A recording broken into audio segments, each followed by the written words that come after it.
মই শ্ৰী হিমন্ত বিশ্ব শৰ্মা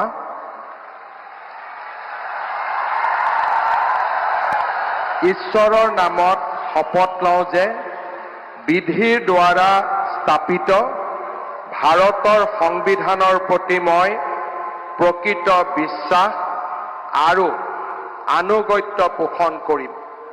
মই ভাৰতৰ সাৰ্বভৌমত্ব আৰু অখণ্ডতা অক্ষুণ্ণ ৰাখিম।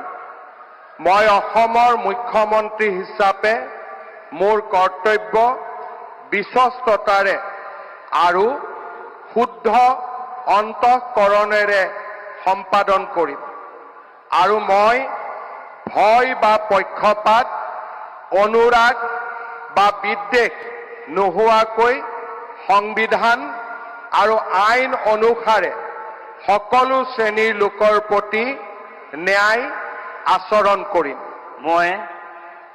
মই শ্ৰী হিমন্ত বিশ্ব শৰ্মা ঈশ্বৰৰ নামত শপত লওঁ যে মই অসমৰ মুখ্যমন্ত্ৰী হিচাপে মোৰ কৰ্তব্যৰ যথাযথ সম্পাদনৰ বাবে আৱশ্যক হোৱাৰ বাহিৰে মই এনে বিষয় যি অসমৰ মুখ্যমন্ত্ৰী হিচাপে মোৰ বিবেচনাৰ বাবে অনা হ'ব বা মোৰ জ্ঞাত হ'ব তেনে বিষয় মই কোনো ব্যক্তি বা ব্যক্তিসকলৰ ওচৰত প্ৰত্যক্ষ বা পৰোক্ষভাৱে অৱগত বা প্ৰকাশ নকৰিম।